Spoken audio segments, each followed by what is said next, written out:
Welcome back to Foxhollow Farms. Today I'm out in the chicken shed again. Just got a few things I gotta do out here that I like to do every week. First off, I'm gonna clean out all my quail pens and freshen up some waters for the ducks out in their ponds. And we can also do a little update on the pheasants. I know a lot of people are really excited about that, and it's looking a lot better. So with these quail pens, it was a couple weeks until I cleaned them out for the first time, and I realized I waited way too long. I kind of deceived myself. One thing I wish I built better was a bigger gap right here for my trays, because as soon as the trays are full to the top, they need to be cleaned out. That way nothing spills out. Whereas last time I waited for it to get really full and I had quite a mess. So I think I'm going to keep it to about a week. Every week clean them out. It's a lot less waste. I'm going to have to do it a little bit more often, but that's just how I build it. So if I was to ever build this again or recommend it to anybody else, I'd give myself at least another inch between the top of the one that's below and the floor of the top one. But yeah, I'll get all these cleaned out and we'll gather up their eggs, which my little egg rollouts are working great. I got quite a few eggs the last couple days, but looks like today they might have slacked off. I only got one up top here. My snowflakes have not laid yet. Not exactly sure when they'll start. It's been pretty nice weather out here, so hoping they would start sometime soon. But I got 3 pairs of snowflake quail and 1 pair of Mexican speckled in the back. I noticed with them there's a lot less waste of feed compared to all the others. They all spill quite a bit of feed. As you can see down here on the ground, kind of where their feeders are, they kind of kick it all out and it ends up on the ground. I've been trying to debate if I want to enclose this little area down here on the ground for maybe that's where I would keep my snowflakes or what, but I kind of like the storage there. Kind of keep some stuff out of the way, but that way if I had some other quail on the ground, they could take care of that and clean up all that wasted feed. But that might be a project for the spring if I can't figure anything else out. But on the bottom here, so I've got 2 breeder pens. Top one, all my whites are the females. Then I got 3 colored males, snowflakes. And then down here I have another full breeder pen with a bunch of tuxedos and colored ones. And then I had a few extra white females that I put in there. And then down here on the bottom is all my extra males. They've been kind of wasting space for me. Yeah, I was thinking maybe I could do a processing video. I haven't heard a whole lot of feedback on what everybody is thinking about that, but I think that's going to kind of be my option with them. Just get some use out of them. I also might have one person interested in buying all of them from me, which that would work as well. But yeah, we'll see. I'll get in touch with them, and if they don't want to buy them, then I'll make a processing video. The easiest way I've found to clean out my quail pens with their metal trays is I got a metal dustpan, and you just basically take it down the tray and scrape it, and it gets all of the manure out of the trays pretty easily.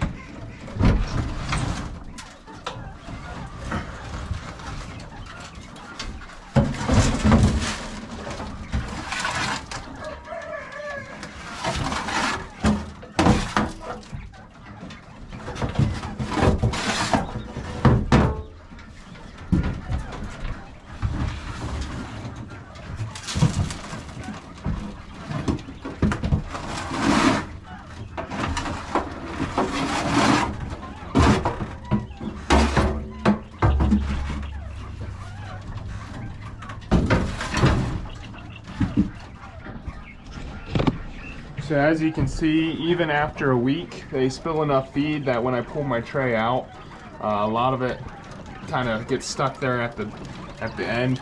So what I did is I made this stick. It's just a piece of plywood cut to like a 1/2 inch, 3/4 inch just thick.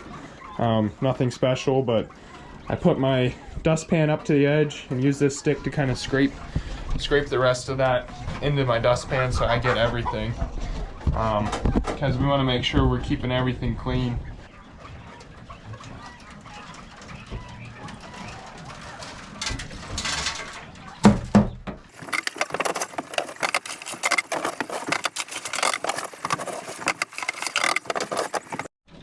So that's it for cleaning out. It's about a 3 to 5 minute process with this system. It's pretty simple, and you just take the tray out, dump them into here. This is just a garden cart that we had. We don't have a wheelbarrow laying around anywhere, so and then I just take this out behind the shed, dump it, and when I let the chickens out sometimes during the day, they go around and scratch it out and pick through any of the wasted feed that is left in the trays spilled by the quail. So for the golden pheasants, I've been treating them with this doxytil powder. 1 teaspoon per gallon of drinking water, and we do it for about 5 to 7 consecutive days. I think I'm on like day 6 or so with these guys, and I've definitely seen quite a difference. So I'm going to treat them today yet, and then I'll probably move them back outside here shortly. But this powder, I mean, this is what it looks like. Just a yellow powder. Got a gallon of water. I'll dump in here. And I'll take my 1 teaspoon.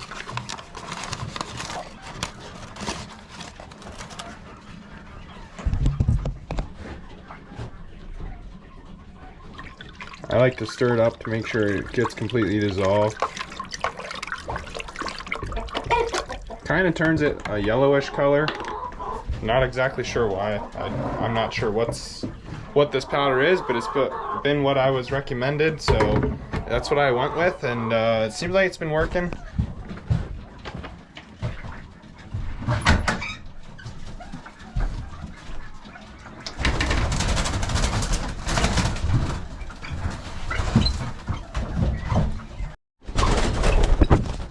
While I'm in here, I'm going to grab him just so we can kind of look over him and see how he's doing.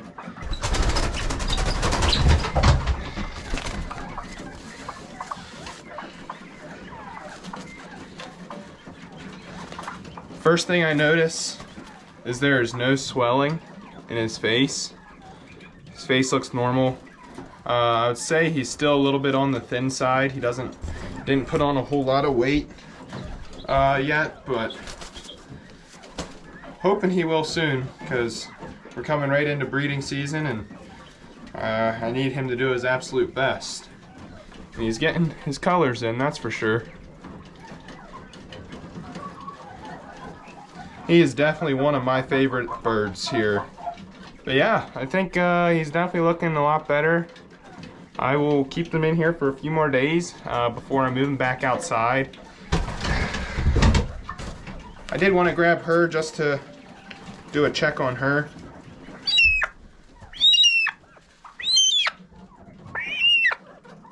She seems to be doing well also. I am definitely glad that I'm treating both of them, just because I didn't want to take any chances with them. But yeah, I think they'll do just fine, making a good recovery, so that's a positive note for sure. Also, while we're in here, they laid an egg a couple days ago. I just left it in here because I haven't been getting them consecutively yet. But it got pretty cold last night, so I'm not sure if this egg is going to be any good anyways. But they laid it right here on the ground. I moved it into the box just so that hopefully it can convince them to lay in here. Yeah, we're hoping to get a lot more eggs here shortly. The incubator's going to free up in a couple days, so we'll see what I can set. I think I have a bunch of call duck eggs that I can set, and I think I have about 8 dozen or so quail eggs that I'll probably throw in the incubator today or tomorrow.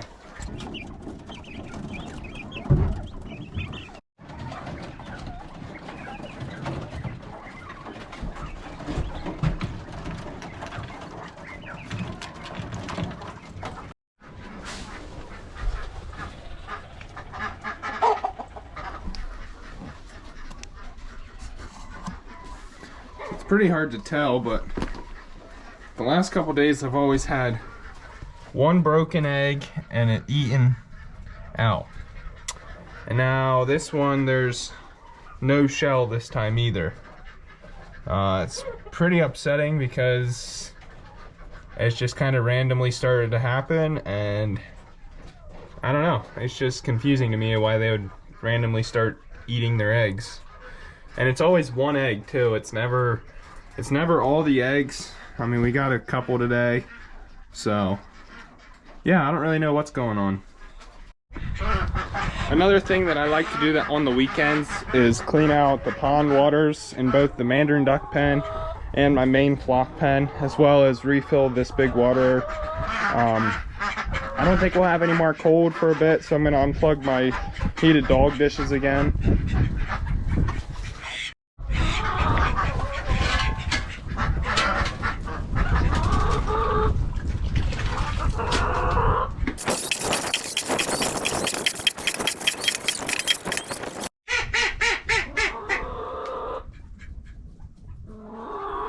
Yep, so now I just gotta wait for this to fill up. In the meantime, I will check for some duck eggs. Which it looks like we got one here. Oh, that's the cleanest duck egg I've ever seen.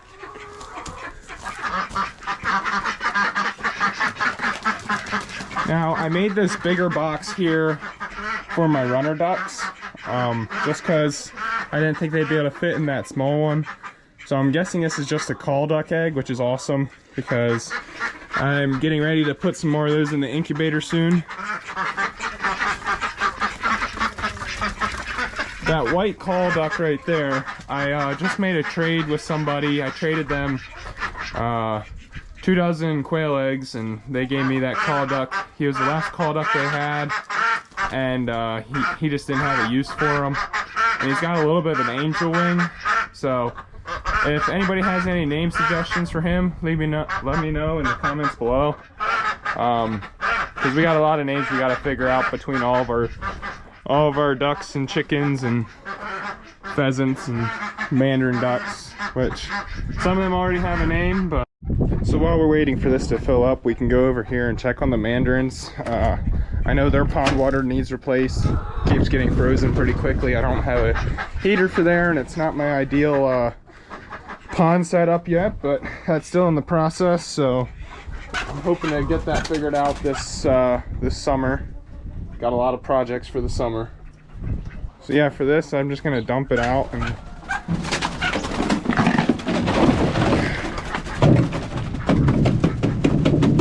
so hopefully soon they'll start laying. But yeah, it's an exciting time of the year, that's for sure.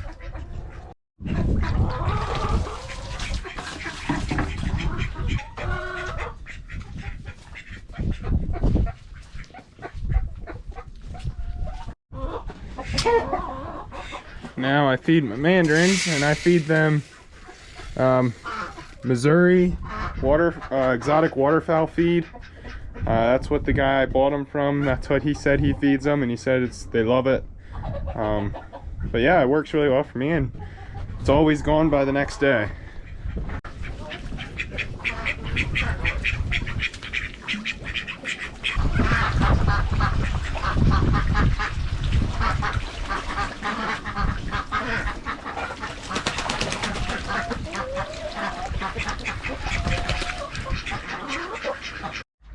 So that's it out here in the shed, what I gotta do today. Now let's head inside where we have some little chicks hatching out of the incubator.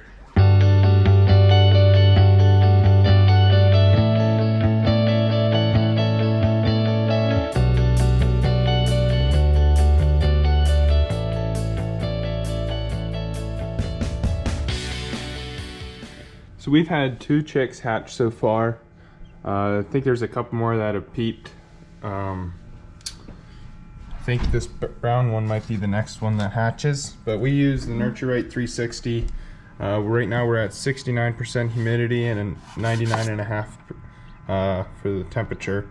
So we got perfect hatching conditions. We got 10 call duck eggs and 11 chicken eggs. They should all be hatching here today, tomorrow, and maybe the next day.